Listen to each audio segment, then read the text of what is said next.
Aujourd'hui, je voulais vous parler d'Un vélo dans la tête, un livre de Mathieu Meunier aux éditions Marchand de Feuilles. Je pousse la porte du restaurant et tous les clients se retournent. Je comprends. Un roux avec un manteau bleu aux bandes réfléchissantes qui éternue aussitôt dans l'établissement, ça fait tourner des têtes. Après un calcul mental très élaboré, j'en conclus que la moyenne d'âge de la clientèle se situe autour de 82 ans. Et cela en considérant mon âge dans l'opération mathématique.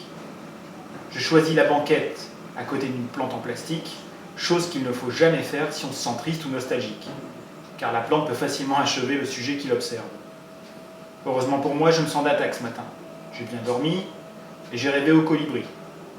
J'ai un ami montagnais qui parfois rêve au caribou. Quand ça arrive, il pète le feu. Moi, c'est les colibris. Je tends mon oreille molle à la recherche d'une conversation croustillante. À part les bruits de mastication de mon voisin immédiat, c'est plutôt tranquille. Je mets la faute sur les plantes en plastique. La serveuse dépose mon déjeuner sous mes yeux écarquillés. Elle m'appelle Ronnie, ce qui ne me déplaît guère. L'endroit me fait penser à une cuisine de grand-mère qui accumule des babioles pour émerveiller ses petits-enfants. Les figurines de chats partagent la superficie d'une table en osier, avec des lapins roses miniatures, les pattes ancrées dans un mince film poussiéreux. L'endroit est profondément attachant. Comme un vieux chien gris avec des motons dans le poil. Je compte au moins 12 plantes en plastique. Ça sent la cuirette et les sous-sols de ma jeunesse.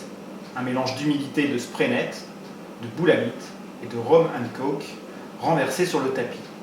Avec la graisse de bacon, ce mélange s'étend dans mes cavités nasales et y restera pendant quelques heures. Un vélo dans la tête peut se ranger dans la catégorie des road trips, un genre capable de merveilles. Le plus emblématique dans ce genre, c'est Sur la route de Jack Kerouac. Ça tombe bien, le livre commence par une de ses citations. Dans un road trip, le héros prend la route pour découvrir un pays, des paysages, des gens, mais en définitive, se découvre lui-même. La mécanique du vélo se veut fort simple.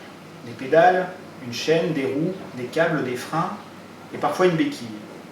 Ou un pied, comme disait le gros vendeur de vélos de ma jeunesse, en ajoutant 12 $ à la facture de mon BMX tout neuf. Je n'ai jamais compris pourquoi le pied existe. À mes yeux, il est aussi utile qu'un V8 tablette l'est pour se désaltérer. Mon vélo n'a pas de pied. S'il en avait un, je l'utiliserais pour brasser les macaronis.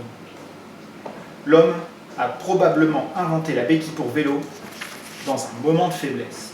Une de ces passes bizarres de la vie où l'être humain se doit de créer du sens à tout prix, sinon il perd la tête. Le problème, c'est qu'à trop vouloir mettre au monde des inutilités, la simplicité en prend un coup.